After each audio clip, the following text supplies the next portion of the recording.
Come on. Brand. Doing it completely the wrong way around, but never mind. I was saying, because we're going live and I'm still eating my yogurt.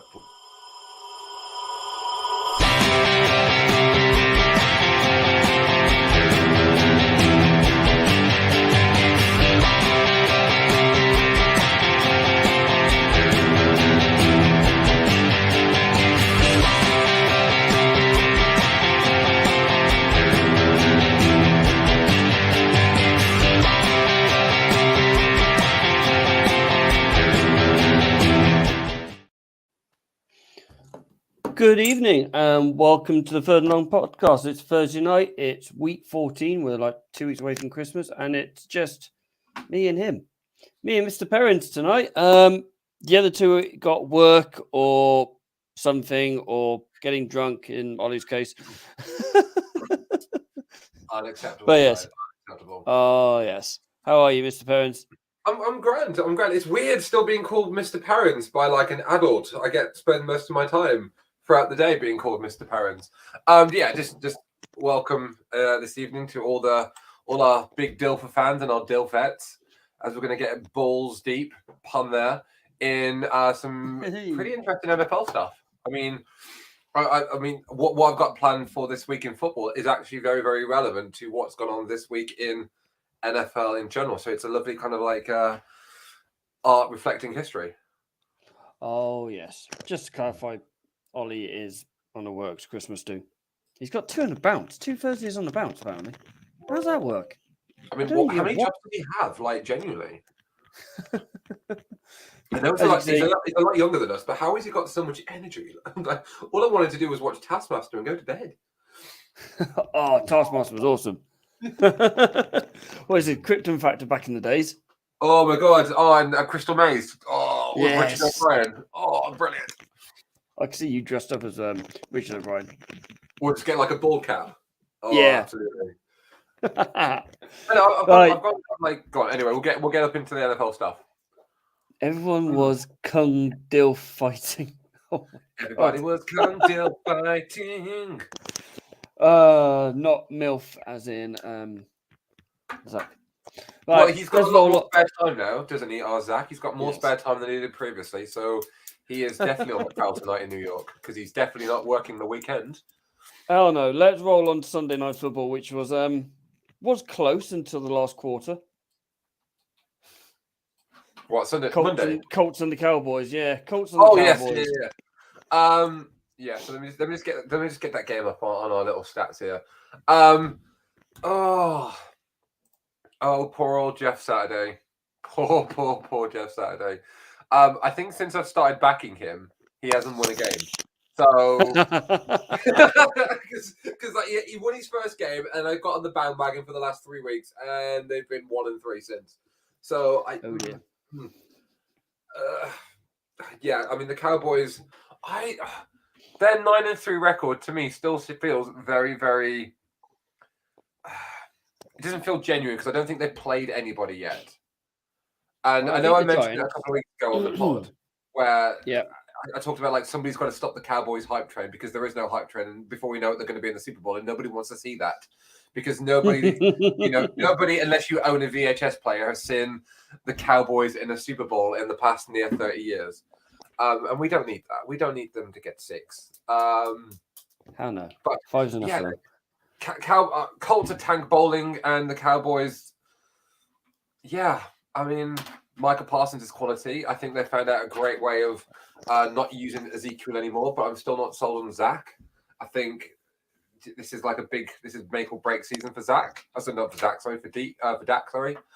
54-19. They got absolutely trounced in the fourth quarter. Like 33 points in the third quarter without any return. Jesus Christ. It was 33 points in the first 6 minutes of the fourth quarter. Yeah. 27, 28, 27 points. They managed to keep them down. I mean, it was 3 turnovers. 2 brilliant defensive plays. I mean, we got a brilliant defensive play for player catch of the week later on in the week in the show. But yeah, the Cowboys defense rocked up in that last quarter, which is a bit scary because Micah Parsons does the damage, but their secondary is coming on really well. Yeah. Which is great. And I mean, Matt Ryan that game. I mean, he threw for 233 yards. He got 2 touchdowns, 3 interceptions. He was sacked 3 times, and he finished the game on a 57 quarterback rating. Whilst Dak threw for 170 yards, 3 touchdowns, 1 interception, 1 sack, and his rating was I'm looking at QBR. His QBR rating was less than Matt Ryan's at 40.1. So they've worked out now.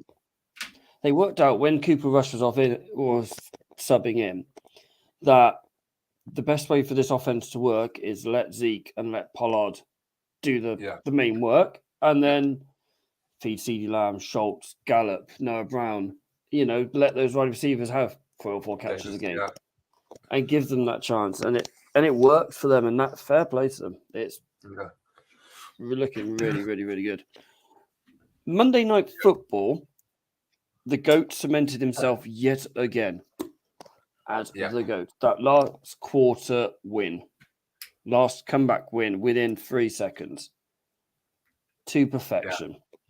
Yeah. I mean, part of me wants to believe it because Diana Prince, great lady on Twitter, continues with her Boobs for Brady campaign, where before every single game she gets the boobs out on Twitter. And since the divorce, isn't Tom Brady 3-1 in terms of 3 victories, 1 loss? So the Bucs are having some form of resurgence, but Brady being Brady, he's exceptional. He's fantastic, and it's going to be devastating when we talk about this weekend and around the games where this is probably his last time where he'll go up against San Francisco. Because I do generally think this is his last season, regardless. Yeah, I think it was, but him going back in the off season was the straw that broke the camel's back, as they say. Let's roll on to this week's news. Where's my mouse gone? There it is. So the shock news that came that Baker was being waived Monday after the show. Yeah, it was Monday after the show, wasn't it? Yeah. Literally, probably about 20 minutes, half an hour after we go, which is standard for this podcast because we finished pretty much before America starts. And then by Wednesday, he was a Ram, and now he's expected to start tonight, which is interesting. That's a quick turnaround. I mean, I know initially, and I'm not going to talk too much about the San Francisco 49ers tonight, but that initial kind of breaking news, like, Baker's been released. Is he going to end up in the Bay? San Francisco showed absolutely zero interest in signing Baker, despite what the media said. And in terms of where they were on the claims of the waivers, they were like 24th or 25th. Like they had no chance of even having any option to sign Baker because it would have gone past 20 odd teams before we would have got to San Francisco. And unfortunately, the Rams need a quarterback. It's not going to be long term. I don't see him on the squad next year. I don't. I mean, because I don't think he's going to accept being second fiddle to Matt Stafford. I don't. Unless he's willing to sit for the next 2 years. Almost like as a Geno. But he seems a lot more impulsive than Geno Smith. But, I mean, the Rams needed this. But he's been in the squad for 2 days, max. Yeah, it's going to be a very, very quick turnaround. Against go on. It's going to be a very squashed down playbook, isn't it? It's very simple, quick throws, screens, handoffs, maybe a couple like bombs. There's not going to be no trick plays or anything like that. It's not going to be going right. It's going to be simple X and O's tonight. That is it, isn't it? Yeah. I mean, you've also got the Raiders. The Raiders' defense have also found their way in the last couple of games as well. So you've got a massively injury-hit Rams side where they've lost quarterbacks, they've lost their defensive line, they've got holes in their secondary. Yes, Cam Akers has discovered that he can play football again, but this is very much, as I said on Monday night, the worst defending Super Bowl team in NFL history. The Raiders are slowly getting there. They've got everything's slowly clicking for the Raiders. David Carr's kind of like remembering, that his best friend is Devontae Adams. They've got Jacobs as well, who's like hitting form at the right time. Yeah, it's going to be a weird mismatch of a team that's finding form against a team that is desperately out of it. And I've not known a team like this. especially they say it's hard to get back to Super Bowl, it's hard to go, and there's always the Super Bowl hangover, blah, blah, blah. But by week 6, they've got probably as many wins as the Rams have now, which says everything. So, the Rams are shocking. I mean, in terms of like their last 5, I mean, the Raiders have won 3 of their last 5, and they've won 3 in a row, whilst the Rams have lost the last 5. I think that's the first. I don't even think they won 3 in a row last year when the Raiders got to the playoffs, But that's a different story altogether. So the Texans have fired their GM on that. This was on Tuesday. John Richardson got fired on Monday, not the comedian. After 7-5, literally, you type in John Richardson and it comes up with the comedian. What do you say, Texans or Titans? Titans, sorry, my bad. After a 7-5, so they are still leading the South. Yeah, this is South. Yeah, the South. Is it because of the case that they let AJ Brown go? Yes.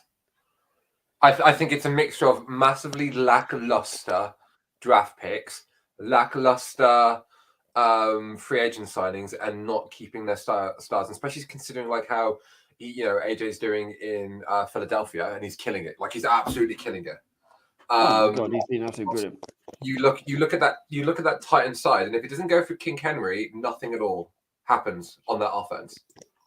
Yeah, I mean, it's okay. Traylon Burks is meant to be the AJ Brown replacement, but it looks like he's going to be out for a couple of games again due to concussion. So he hasn't got his rhythm going, and it would be nice to have that lad have his rhythm going. I mean, some of the tweets I've seen of Titan fans, they seem to be fairly happy about it. Yeah. But I'm shocked. It's a few weeks early for shock sackings. Unless they've got somebody else in mind, somebody in-house that they want to promote.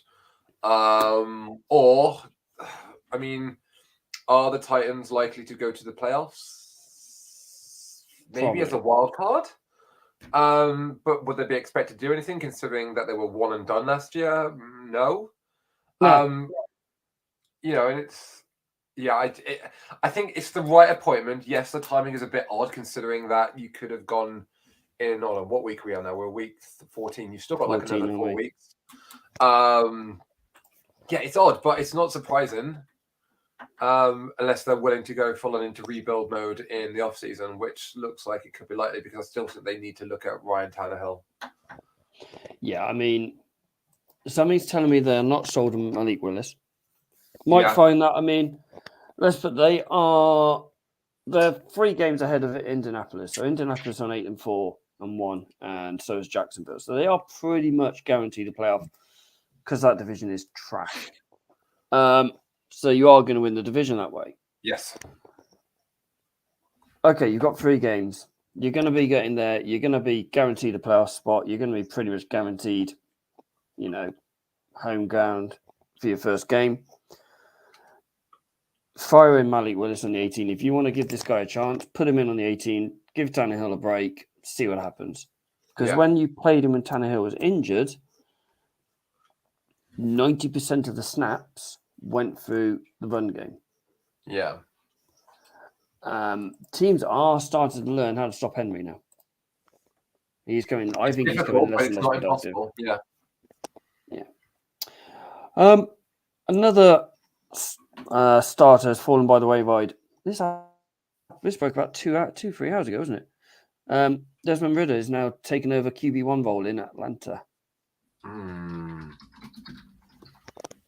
Now, I was very, very sold on Desmond Ridder pre-draft.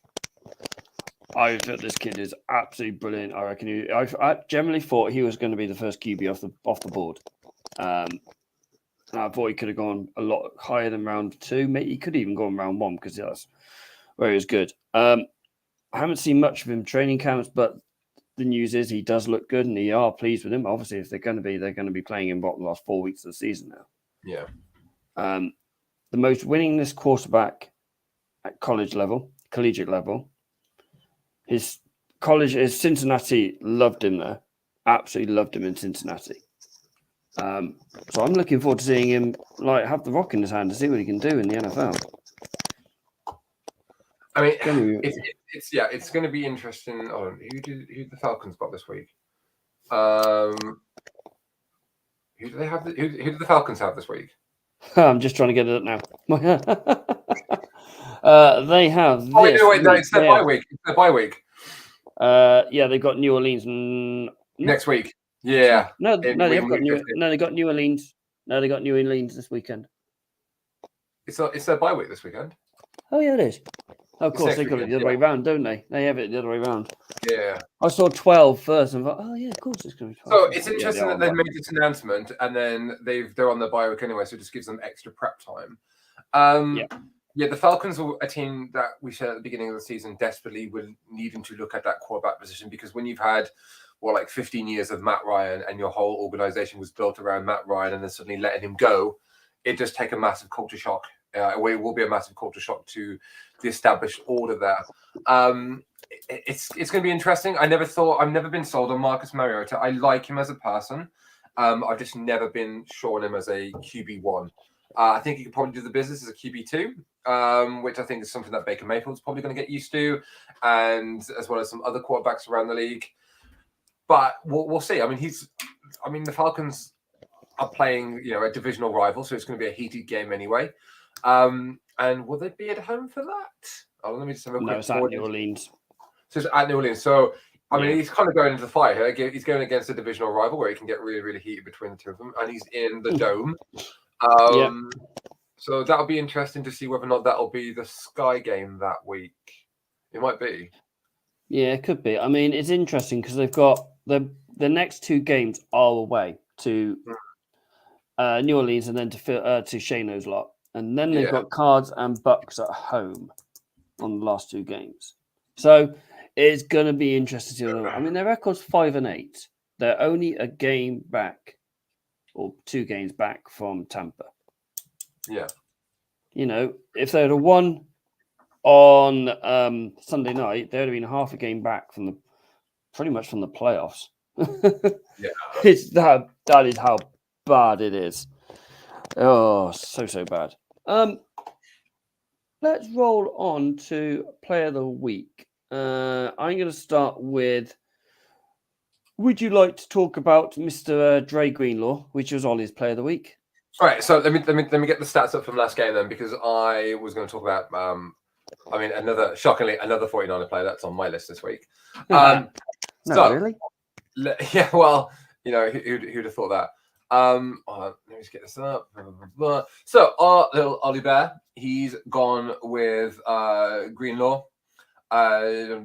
So had a great game. He had 8 tackles, 7 solos, and probably most importantly, his touchdown to seal the approval and the victory in the Bay Area yesterday. Again, he's proven that we're proving that when our team are all fully fit and there's no injuries and we've got a couple left to come back, the San Francisco defense is probably the most elite defense in the NFL. And Greenlaw on Sunday against a very potent, very dangerous Miami Dolphins offense that people have been, preaching to high heaven is one of the best offenses in the NFL this year. And we kept them under 20 and our defense put them to sleep, and Drew Greenlaw got the most tackles that game. Absolutely. So, yeah, massive. Go on then. Talk about yours then. Right. So, not to keep it too 49er heavy, but I generally think that Nick Bosa was the best player this weekend. 3 tackles, 3 solo tackles, but most importantly, 3 sacks and 2 tackles for a huge loss as well. When Bosa is on it, he is like the Terminator. And we're talking the Terminator from the original film, where he's just this unstoppable killing machine that the only way it's going to stop is if Sarah Connor, Linda Hamilton herself, somehow traps him and crushes him in a metal grinder. That is the only way you're going to be stopping Nick Bosa when he's coming for you. Okay, and Tom Brady. What a surprise! The media studies teacher has brought in a film reference to the show. But honestly, Tom Brady better wish that he's not related to John Connor at all, because Nick Bosa's coming for him. He's found him up in the number book, in the telephone book. He's found his address in Florida, and he's coming for him. It's not going to be pretty. He's been hired by Griselle as a hitman. Oh my God, can you imagine that? He just rocks up with his sunglasses. Tom Brady. He's almost almost Equalizer-esque. Oh my God, yeah, like he's almost going Denzel on him, isn't he? Or John Wick. He's just going John Wick. Oh yes, love John Wick. I love it. All right, so yeah, I've got Nick Bosa, and anyone that says otherwise is wrong. To be fair, he has been voted the NFL's defensive player on the NFC side of the board for the last 2 weeks. 2 weeks now. He's an unstoppable force. So I'll give you that one. That's a fair one. I will give you that one, as he has been put there by the NFL, which is fair enough. I'll let you have that one. Right, let's talk away from the Niners for a couple of minutes, because we'll end up going back there, because we always do. Shano's gone for another defensive end. He's gone for Mr. Chandler Jones out of Las Vegas. Yeah. I was a bit shocked by this. I didn't expect Shane to go with this. I thought he was more an offensive player. Chandler Jones, 6 tackles, 4 of them were solo, 2 tackles for a loss, 3 sacks, 1 interception, and 5 QB hits. That's a rather good game. The only thing he's got over on Mr. Nick was the interception, I think. Yeah. I mean, another Chandler Jones is when he's given that chance, he will take anyone and everyone down. It's insane. I mean, was it last season when he had 5 sacks in one game? Yeah. Insane. He's absolutely quality. He is quality. I mean, my little one up there wants a Chris Jones jersey for his Christmas. So, yeah, we can go with that as a Chiefs. I've sparked the trend a little bit. The former defensive back has gone for a wide receiver. And it's my second time I've picked this gentleman. These last 5 weeks, to me, has put this gentleman in probably most likely offensive rookie of the year, but more than should be rookie of the year. He's the only one in Green Bay who really is playing well and regularly playing well, and it's Christian Watson. Yeah.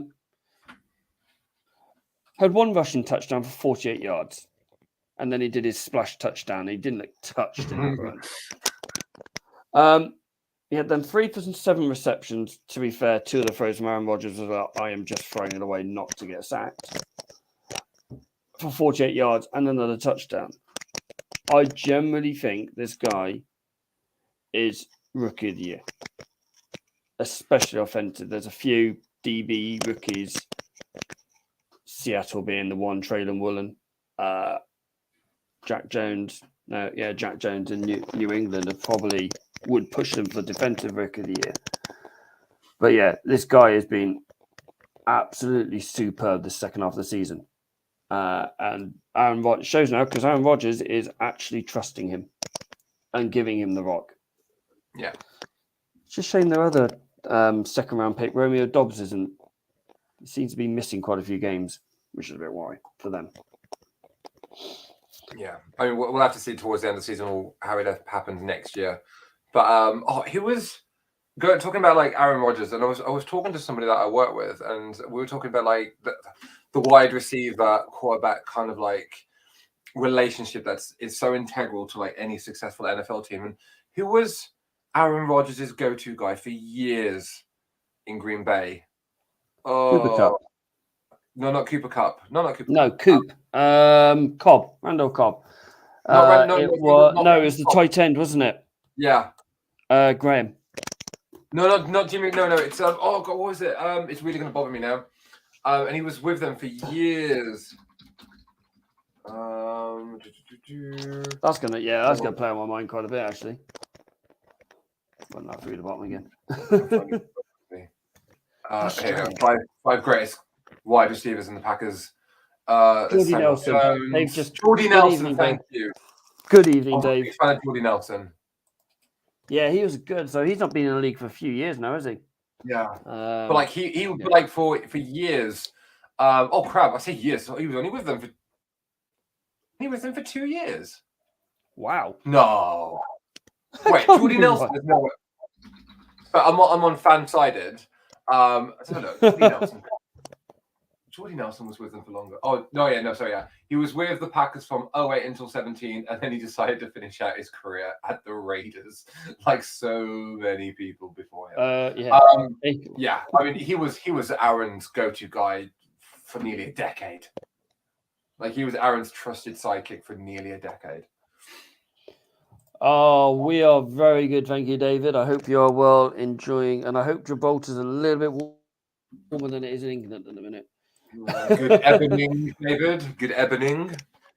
Right, let's roll on to catch of the week. Yeah. I can't remember. I can't remember who. I can't remember who everyone else. So, I will go with Shano's first. We've already mentioned him once tonight. This kid got literally killed when he received the ball. This gentleman here, and is it going to load? Yes. Traylon Burks, good pass down the middle. But to have I'm not going to show any more of that because that was a hell of a hit. Yep.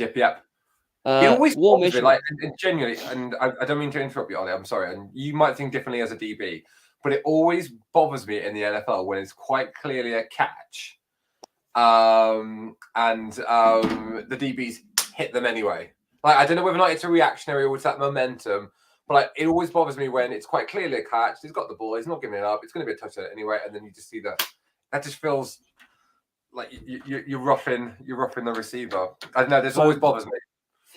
I was mainly man, so I was literally touch tight all the way. Okay. But you could tell there that they're doing a cover 2, so the 2 safeties are dropped in to cover it, and they've both gone across. The guy that's actually hit him with it looks like to the crown. I think it was. I don't. He should have been ejected for that game because that was an unnecessary hit. Yeah. Yes, you're trying to jar the ball loose. You know, you've still got a chance, and it is very, very quick. He's still got a chance to punch that ball out, not go with his helmet, but still. Mr. Hope, we are going to go for back onto the Niner train because he's taken Jimmy Ward's interception. Yes. I mean, to be fair, Superman. Yeah. That was yeah. Go on. So, when I saw this, the first couple of replays I saw this, you know, this was the first one going, surely that's tripping. He's been tripped. There's some kind of pass interference in there.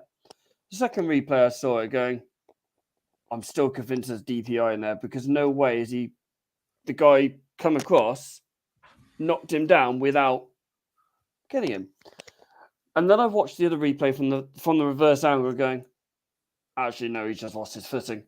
And the way Jimmy Ward's gone, I'm going to have to dive over this bloke to get him. Fair play. Diff my cap. I will doff my cap. Really good stuff.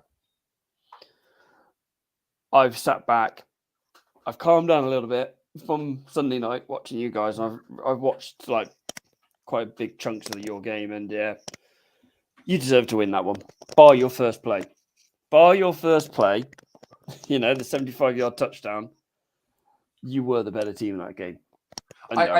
I don't know what, because I've gone back and watched that opening quarter a few times, and I've watched that player, and I don't know whether or not McDaniels' game plan was to create plays where the defense wasn't going to expect, because it was such a touchdown first play. Because I remember, like, I've got the NFL score app, and before it even got to red zone, it said, like, you know, the Dolphins scored a touchdown. They've just kicked off. Like, unless it was a kick return, they've just kicked off. And then after that, I mean, we just contained them.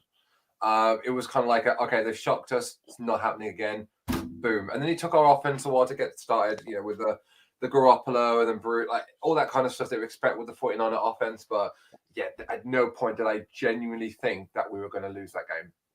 Like, even after that first scoring drive, I didn't think we were going to lose that game. As you know, being an ex-player yourself, you have you talk about, and you've got, especially on the away team and all that, you've got your first 10, 15, 20 plays scripted out. So these plays are in your head, especially on the offensive side. Slightly different on the defensive side of the ball because you're reacting more than anything else. You look and going, oh, crap, we're going to play this, dragging people off, making substitutes and all that. That's why I've always been so in awe with defensive backs, because wide receivers, more often than not, know where the ball is going. Defensive backs, they have to do the exact same thing, but backwards and without being able to see the ball. So that's when I think like defensive backs with like their interceptions or when they break up plays or anything like that. I think sometimes I'm more in awe of them than I am someone like, I've just been praising them 10 minutes ago, but like a sack like a Nick Bosa, where Bosa's whole job is to get there, while a defensive back's job is to restrict the options the wide receiver has to break up play. And if he can catch the ball in interception, that's a bonus, but he's not expected to make an interception at every play because he's doing everything backwards. He's he's reading the game without seeing where the ball is going because he's following the wide receiver instead of backtracking. So I just thought that was a fluke, but I never thought. I mean, our defensive backs look really good anyway, but that's just me. So going back to Dave very quickly, he has said, we got some random spam emails. I'll have to deal with that when he sees it next time. Says it's warmish about 12 degrees, but chuck it down. Well, mate, it's -5 here at the minute. It is not chucking it down yet. No. But yeah. Let's go on to, let's look at your catch of the week, Mr. Keenan Allen's. It was the week of 13th this week.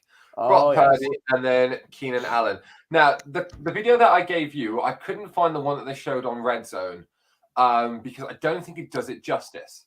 Because he's catching it away from his body with his weaker hand and he's bringing it in. And I really tried to find another angle of it because, again, I don't think the one that I sent did it justice. Because he's falling away from it. He's bringing the ball in with his weaker arm, twisting as he's doing it. And he still does that under pressure while still keeping it in bounds, keeping his feet in, and as well as pressure from the DB. And I just thought it was really impressive. And instantly as I saw that, I was going, that's my catch of the week. Really good play. Keenan Allen, very underrated in a very mid Chargers team. Hey, Ollie Bear. Hey, Mr. Hope. Yeah, he's obviously back in from the pub. He did say if he's calf cut, he won't be coming on. To be fair, that's fair enough. There's one thing that I'm impressed by both you and Ollie. Neither of you chose your QB3 as your player of the week. No, because it's not fair because he'll get it this week. I'll get it this week. Apparently Ollie's not drunk, which is a good sign. Mine is a former Patriot, and I never believed this guy could actually catch until I saw this one. Mr. Khalil Harry, what are you doing to us Patriots fans? Not only that, it's a good route run. Going back triggering, it's a hell of a catch. I mean, you saying that wide receivers or the DBs are doing it backwards. He was literally running backwards and had a step, maybe two, and I think it's on Jai Alexander. I'm surprised he's got ankles left after Justin Fields literally snapped them at one point. Brilliant catch. As per usual, they will be up on Twitter to vote for tomorrow morning at 9 o'clock-ish. Might actually put it on tonight if I get time. But yeah, please vote and we will announce the winner next week. Last week's winner is a certain rookie from a toe catch. Literally was a toe catch. Yeah. Off his toes. Drake London. Oh my God. Great concentration. Yeah. Great catch. Love that one. He's going to be a stud back in the next. He's going to be brilliant. I mean, him, Brian Robinson. There's been some really, really good players picked up in this year's draft. Probably from the skills side of the ball. I think this is probably one of the best drafts we've had in a long time. Skill positions, wide receiver, and running backs. Some really, really good players. Do we have any Trent Dilfer news in this week? Well. All right. So before we go into this week's in NFL history, I was kind of like middling because I don't want to sound like a broken record, ladies and gents. I mean, we've had over the last couple of 14 weeks, maybe a bit longer since I've joined the pod. We've had our laughs at unjustifiably, Trent Dilfer's career, and I don't want to keep going for like these back catalogs of like his games and laughing at his mistakes when he's lost, and I just feel like a bit of a bully. Now, that's not to say that I want this to stop, but I want to think about introducing over the next couple of weeks, where remember like Bruce Forsyth's Play Your Cards Right, where he'd be like higher or lower. Oh yes. I want to do that, and I'll start it next week, where we talk about Trent Dilfer's quarterback career record, like his quarterback rating, and then we'll pick out other obscure, maybe famous, more so mid, or maybe people that we haven't thought about in 10, 15, 20 years, and we'll play higher or lower to see whether or not they had a better QBR rating than Trent Dilfer. Yes, okay, and we'll play higher or lower. So we'll do that next week. Do you want to do this week in NFL history? Let's roll. All right then. So, boys and girls, welcome back to another week in This Week in NFL History. Keeping it very, very on topic with the great Baker Mayfield joining the Los Angeles Rams. But did you know, in This Week in NFL History, back in 1934, the NFL adopted and introduced the waiver rule, which applies after the 6th game of the season. So, as the biggest news this week hit with Baker Mayfield joining the Rams, it was actually quite historic because that is when the NFL first ever introduced the waiver rule. Back to another pre-war story. The National Football League Championship first played at Griffith Stadium in Washington, D.C., where we were introduced to the most one-sided NFL victory in history in the first NFL title game broadcasted on national radio, where the Chicago Bears beat the Washington then Redskins in, well, would you like to guess the score? It was 2-0, I reckon. It was something 2-0. 48. Oh, you underestimated the Chicago Bears. They won that game 73-0. Can I ask, was the quarterback that day Tom Brady? Well, he would have been around since then. I think he was drafted a couple of years prior.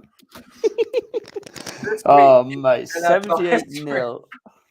In This Week in NFL History again, we go back to another pre-war story where I didn't know this, Mr. Butler Henderson, but maybe you did. At one point before the end of the war, there was a temporary merger of 2 NFL teams where the Pittsburgh Steelers and the then Chicago Cardinals merged to create one team for one season. I didn't even know that was a thing until I looked it up. That's really weird. I know. What were they called? I don't actually know. I couldn't find it. Other than the fact that it happened, I don't actually know. But it only happened for one season because before the start of the 45 season, the season went back to normal and all the players came back from war, I guess. Wow. And keeping on about the dominance of the Philadelphia Eagles this season, but let's go back to the 1951 season where the Philadelphia Eagles set a still standing NFL record of 25. That's right, 25 in a row first downs. Wow, that's impressive. In a 35-21 victory over the Washington then Redskins. So that's got to be 3 drives. Yeah. Wow. 25 consecutive first downs. John thinks this is a targeted diss Trent. Of course it is, Jonathan. John, you'd be right. Card pit. No. Card pit. Well done, Kelly. Kelly, you the hell's Kelly? Kelly, thank you very much. Well done, Kelly. Later. Yeah, we'll tune in next week for Play Your Dilf Right. I had something in my head and now I can't remember what it was. Should write things down. This is why I meant to write things down and I don't. I forget things. I always say to my clients, I'm like, if I ever go quiet, it's because I'm writing down. Okay. It's mad. Oh, that was it. So obviously we mentioned Eagles and going on with that, but do you watch or listen to the Kelsey's podcast, New Heights? I've heard of it, and I heard of what happened this week where Travis was still really salty about his fumble. Oh, he was so pissed. So pissed. It's ridiculous. He was like, yeah, I'm going to squeeze the next time I get that ball, I'm going to squeeze the out of it. I feel like he's pretty much said, I've given them one. He feels like he's given them the victory on that one. I feel sorry for the next person who tries and he's got a block for, because you're going to end up on the arse. The next game, he's going to have a hell of a game. No, but it's interesting. Again, I mean, I hate the Chiefs as much as the next person outside of Kansas. But I do really respect Kelsey. He is such a competitor. We talk about when we say like Tom Brady is a competitor, and all other really like focused, hyper sportsmen in the National Football League. But like Travis Kelsey, man, I'd go to war with him. Like if there was one player that would take from the Chiefs and put him directly into the 49ers, yes, we've got George Kittle, but Kelsey is just a different level, man. He's so good. And I believe him. I genuinely believe him.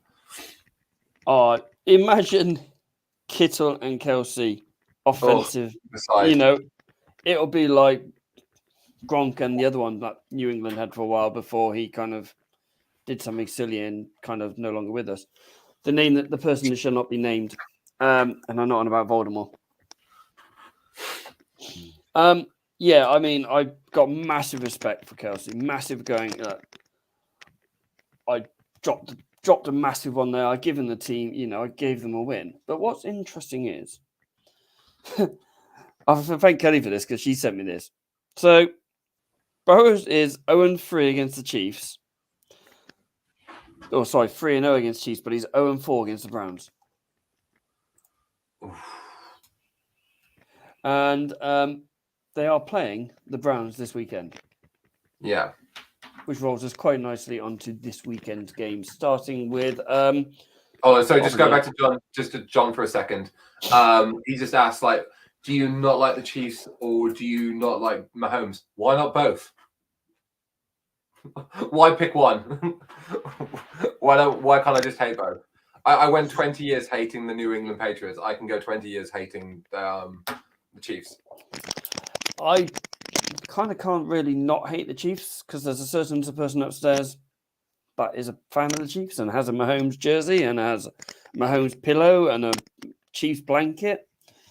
And he last time he was here, he was playing Madden and he was doing a Chiefs career mode. So, I'm really sorry. I mean, Ollie, that's where you've gone wrong compared to me. I won't give my children a choice on who they support. They will be 49ers. They will be San Francisco. What happens if they said, I want to be black and silver? I'd respect that. I'd question them why they want a life of misery, but I'd respect that. I've always said, football, soccer, whatever you call it, different side, United fan, apart from Finn, who's a Spurs fan, so I don't know what happened there. But when it comes to NFL, it's like, I just want them to enjoy the game. Yeah. I don't support the same team as my dad. My dad's a Falcons and Vikings fan because of his days when they were with Van. That were the main teams and all that. I'm New England because I picked them off Madden 23 years ago. England, that'll do. Oh, this is fun. Learn the rules. Yeah. Obviously, so like my mom, Cowboys, because when she served in the RAF in the 80s, she worked with a load of Americans. My dad loved the Raiders because he considers himself a bit of an outcast, like the Raiders and Al Davis. And I thought the 49ers, by the time I wanted to pick my team, gold means victory. Red, well, my favorite Power Ranger was the Red Ranger. So it's kind of, I just fell into like San Francisco. So yeah, it is that, but I don't think I'm going to give my children the choice of anything other than a team from the West Coast. That's not Seattle.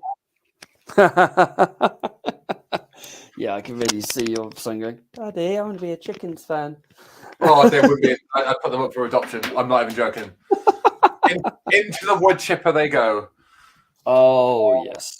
It's interesting. I found out that one of my colleagues is a Cowboys fan.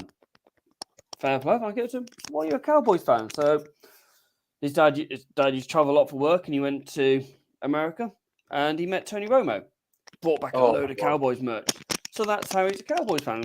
Well, that's fair enough. Good story. Your dad met Tony Romo. One of the best Cowboy merchandises I've ever seen is I played American football at West Uni with a lad that was a Cowboys fan, Sam Emblem. He was a quality wide receiver.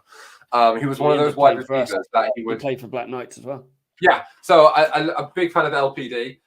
He was one of those receivers that he would have 1 or 2 great catches a season, and he would live off of it. And he had a shirt once that he got from the NFL Shop Zone, and it was Homo for Romo, and I can't believe at some point they sold those T-shirts. I remember seeing those T-shirts. Homo for Romo, and he had it, and I couldn't believe it because he rocked up to training one day. Loved him. Love you, Sam. Right, this weekend's games. There's a couple of interesting ones. There is a lot of teams with very heavy victories, win columns against very heavy loss columns. Yes. Chiefs, Broncos, Cowboys have got Texans. Raiders, Rams are fairly close, but that's tonight. Yeah. And the ones that really interest me is the Vikings against the Lions. Oh my God, I'm so glad you said that, because there's a couple of historical grudge matches this weekend. And it's just going to be a really big test, because I don't think the Vikings were that. I mean, they're 10-2 and they've played some exceptional games this season. However, just looking at last weekend against the Jets, I wasn't that impressed with them. Again, it's been an off season or off game, sorry, but the Lions are very high scoring, and they're coming off a couple of really, really strong performances. The highest scoring team in the league, aren't they, the Lions? Their defense is incredible best, but their offense is amazing. And I'm a big fan of Jared Goff. I've said it multiple times already this season. And that's the game that I'm really looking forward to, because I want to see how good this Vikings defense could attempt to try and stop or stifle this Lions offense. And again, the 5-7 record is deceptive, because I think they've been better than the results have been suggesting. Yeah, I mean, there's games where they've put up 30 and 40 points, and because their defense was the worst defense in the league, didn't score any point. They lost those games. So they could have been quite easily 7-5. Could have been quite easily. They lost by 1 or 2 scores. I'm gonna have to put this out because this is a great comment. Kelly's just come out with can't wait for Hutch to sack Kirk.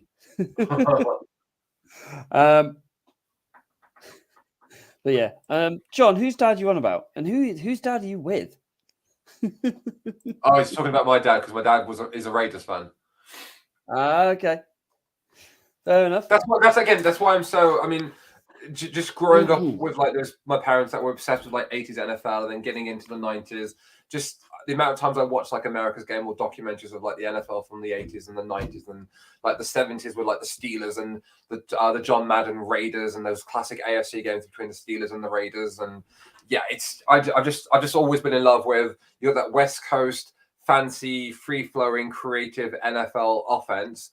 And then you've got the silver and black of Oakland, which was the opposite of that, where they will not just hurt you, but they will illegally hurt you as well, and they were proud of it. And I just love that.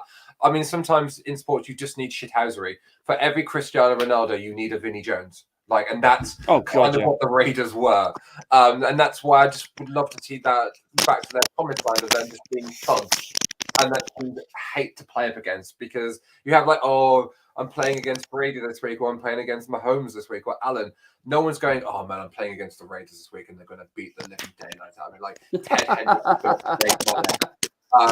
Lyle Alzado is going to absolutely cripple me, and it's characters like that I love. That's why I love the Raiders still, even though I support the 49ers. Anyway, we're talking about Vikings and Lions. Yeah. The good thing is now Lions have got Swift back and running. They've got a double threat, and I've said it a couple of times on this podcast now. I think they are the best duo in the NFL at this moment in time, because they are absolutely brilliant, and they're scoring points left, right, and centre. We're going to be joined by Mr. Hope in a few minutes, because he's just sobering himself up before he comes in. So it's time for us to do our predictions. Eagles Giants is going to be another great game. Yep. Amount of times we've heard OC over the few years that he's been in the NFL saying, as a Giants fans, you are there to hate Philadelphia. Yeah. All day long. So that's going to be interesting. I mean, obviously, New York need the win. Eagles win, they're in the playoffs. Yeah. Vikings win, they're in the playoffs as well. So a couple of really big playoff invitations. They're the first teams that can clear up the playoffs. I need to change my mics, apparently. Let me just grab my earphones. We've also got this weekend, you've got the Ravens taking on the Steelers, which I still think that is a top-tier rivalry. Steelers-Ravens? Yeah, I mean, you don't get me wrong. The Ravens are the Steelers are definitely not even remotely as close as they should be. But this is a top-tier rivalry, and they're going to beat the living daylights out of each other. Is Jackson back? Can you hear me? I can't hear you. You're muted yourself. I've unmuted myself. I've been having problems with the all day at work, so I've unmuted myself. Yeah, problems with the earphones all day at work, so I didn't plug them in. So, yeah. Sorry, you were saying again? Sorry. Do we know if Lamar's back? I haven't looked. No, he is out for a couple of weeks. Okay, so Lamar's out. They're probably going to hit the playoffs anyway. The Steelers really need this victory. Well, boys, sorry I'm late. Hello, Oliver. We're talking about how the Ravens are probably going to mildly maybe beat the Steelers this weekend. I think the Ravens will. Yeah. They need the victory. Even without Lamar? Even without Lamar, Tyler Huntley's more than a good enough backup. Oh, no, he is. He's literally, if we go like 1A, he's definitely 1B. I mean, I think he would start for most C-level teams in the NFL. Yeah. You know, I think he's very, I mean, he was good in, wasn't he in the, no, he wasn't in the XFL. No, that was PJ Walker. PJ Walker's the one I'm thinking of. I apologize. Tyler Huntley, he reminds me of, he does remind me of Lamar Jackson, but he's Lamar Jackson who you'd order off Wish. I don't think would he's that do far, the job. No, would do the job really, really, really well. You know, when you get the better ones, not these ones that are blatantly fakes. Looks really good, does the job, gets it what you need. Yeah, I think he will lead the Ravens to a win. I must admit, I've put Pittsburgh to win. Yes. I've got Baltimore. I think, you know what? Because I think their offense is getting worse, and I really hate Greg Roman for multiple reasons. I'm going to go with Steelers this weekend. Can I ask you who named Phil everybody was Kung Dill fighting? Me! I'm giving myself a new name, like a new pun name. Monday was I tore a Purdy cat, and you missed. All right, Ollie, next week I'm going to do, remember Play Your Cards Right with Bruce Forsyth when you go higher or lower? Yeah. All right, so I've got this new idea for a segment where it's Play Your Dilf Right. We're going to talk about Dilfer's QBR rating for his whole career, and then I'm going to name a quarterback from 10, 15, 20 years ago that you would have heard of, but had enough games to get like a decent rating, and we'll decide whether or not he has a higher or lower quarterback rating than Trent Dilfer. Well, I mean, there's no chance I'm going to be on next Thursday. Why? Oh, it's my proper Christmas party next weekend, which doesn't start till 8. You sound like you've been on the beers. No, I've just got. I like what John said. I've got a sore throat. That's different. I've got a sore throat. Smoker's cough. Johnny Lewis has said there's a big chance for Pickett this weekend. Ravens haven't offered much recently. Yeah, but last week he's gotten better. The longer he's been in that starting lineup, he has gotten better. He looked like a proper quarterback last week. I thought so. Yeah. But I do still have Baltimore to win. Okay. That's interesting. This is one of ours. Obviously, you know, you guys have got the Bucks this week. Brady's last game. R.A.P. Brady. So Brady's always been from the Bay Area, wasn't he? He was born around in the Bay Area as well. His favorite player is Joe Montana. So here's my opinion, yeah? I don't think this is Purdy versus Brady. I think this is Shanahan versus Bowles in the chess match. Okay. Because Shanahan needs to scheme up some plays and I think he will outsmart Todd Bowles and will win the game. Todd Bowles being the former DC. We've said so many times this season there is things very amiss with Tampa. Very, very amiss with Tampa. Yeah, and I do think you guys are going. I mean, I'll roll the predictions up because we've mentioned Shano just needs to give us ours.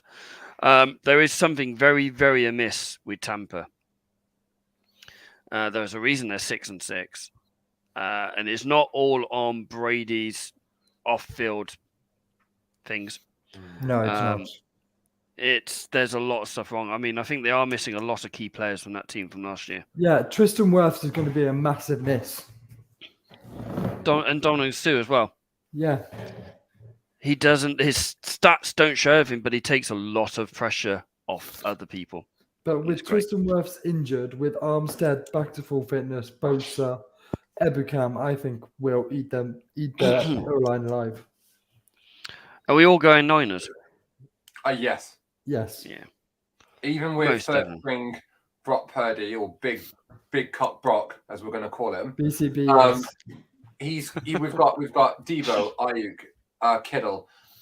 We've got McCaffrey, Mason. We've got Jawan Jennings. Juszczyk. He has enough weapons and enough experience around him that it's not going to be Brock versus Brady. It is legitimately going to be the Niners versus the Bucks. I don't think he's going to be held accountable to anything. I think he's got enough people around him that's going to go, let's do this. Because I think the team now has this mindset of, we've lost Trey and we're winning. We've lost Jimmy and we won. We're a team. We're a team and not a quarterback with a team. If Purdy can get the ball in the playmaker's hands, we'll win. And yes, it was his first game. Yes, it was, he wasn't expected to come into this, but we talked about on Monday, he didn't look like he was out of place. He still got the ball to Debo and to Juice and to Kittle in some pretty tight man coverages. I mean, that one across the field where he's throwing it into Debo's chest. The 3rd and 5. Yeah, and he got it to Debo in coverage. And that shows a lot of trust and in himself and his own ability. And what, Debo, knowing that Debo was going to get it. So I think we'll be tough. I don't think it's going to be a walkover. It's not like we were playing the Cardinals, the Rams, or the Dolphins last week. I think it's going to be a tough game, but I think we win. I said this on Monday, and I will say this again because it's fair enough. Yes, this rookie's come in playing his first game. He didn't play the first drive because Jimmy took majority of it. I'm not worried about you guys this weekend because I don't think Tampa on the defensive side of the ball offer enough to worry you. Your tough match is going to be your following week when you're in Seattle. Yeah, that will be a tough match. Yeah. When, because you've got to had a couple of weeks of game tape on him now. Yeah. And you're going to have these players pick out going, oh, you see that? He's got that thing when he does this kind of pass, or he does this when he does this. You will get tape and you'll get people reading him. But the thing is, that's all great, but we're 8-4. 2 more wins and we're guaranteed playoffs. Pretty much. Yeah, I mean, we're third now, aren't we? We're third. Seattle aren't that bad. Yeah, I'm not saying we're going to win the division. I'm saying if we get 10-6, that will at least probably guarantee us wild card. I mean, one more win, I think, will probably get us in the playoffs. I mean, looking into our division, we'll probably finish top of the NFC. Sorry, the NFC West. I mean, Seattle's running is probably a little bit easier. Well, Seattle's probably got another maybe 2, possibly 3 wins because there's a divisional matchup. They've got Panthers, you guys, Chiefs, and Jets. So they've probably got 2 wins there. Aren't there more than 4 games left? No, they've got their They've got according to ESPN. Oh no, they got Rams. Sorry, I missed that one right at the very bottom. So they got 5 games left. So they got probably 3 wins there. The thing is, though, we've said, or I've certainly said, I think, bar the Giants, Seattle probably drafted the best in this class. Look at what they've got now. I'm not talking about winning the division. I'm just talking about wild card. I think 9-8 will get us in. Yeah. Oh, no, Seattle are only a game back. So I'm not saying I'm not saying the West is guaranteed. I'm talking about wild card. All right. Chill. Shall we move on to the Bills versus the Jets? Because I'll see the prediction game. Bills will walk this. Yeah, Bills. I actually want the Bills to win the AFC. I think the Bills are going to win the AFC. And I am going to back the Bills to win. Because, yes, Mike White is doing a brilliant job, but he does have his limitations. Yes, Zach Wilson, he's got a lot more ceiling than Zach Wilson is. And I think Zach Wilson will be traded by someone in the offseason because someone's going to want him. But, yeah, I just can't see the Bills not winning this one. Have we done your game yet, Ollie? No, going on to my game now. Okay. Shano, you need to put yours in. So we are at Arizona. Kyler Murray's got an extra couple of days to play COD or whatever he's playing. Bill will scheme something up to confuse the heck out of him. Kelly's going Bills, Steelers, 49ers, Patriots. Yeah. I've just seen that one myself come up. I'm obviously going to go Pats. The Cardinals are a mess. I'm backing the Patriots. You know, it's weird. John has gone. Bills, Steelers, Bucks, Pats. So he's broken the 49ers clean sweep. John, you suck. Well, usually, I'm glad he's broken the clean sweep because usually if it's a clean sweep, we lose. Yeah. Normally. Although normally, if us pundits, us experts go for the same team, they normally lose. So put your money on Jets, Bucks, and Cardinals to go and win to win this week. John's comeback is I've done it to ensure they win. You're welcome. Yes, Kelly. Phil has gone Pats as well. Has he gone Pats, Phil? No, I actually haven't said that. Yeah, I'm actually going to go for the Pats because why would I ever suggest the Cardinals to win? Yes, that's very true. It's a resounding go and put your money on Jets, Bucks, and Cardinals to go and win because you're going to win some money. Knowing us a lot. Let's roll on. Have a look. Wait. Would you take right now, Ollie? Well, both Ollie. No, wait. We'll go Mr. Butler Henderson first. Would you take the Pats winning and going to the Super Bowl, England winning against France and getting to the World Cup final?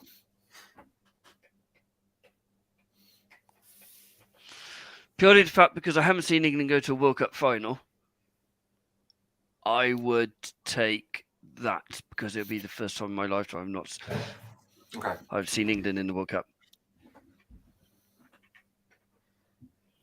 I'm excited. I can't wait. Ditto. England beat France, 49ers beat. Ditto, just by the way. Yeah, I mean, we've all seen our teams. I also would take the England football team getting to the final over the Patriots winning another Super Bowl. Nope, Ollie's dying. You got to give up them fags, mate. I don't smoke. Those big cigars on your works do, man. They're no good for you. It wasn't a work do. It was just a work drink. It's different. Work do is next week. But Jono, you're Welsh. So, yeah. And Shano would say the same.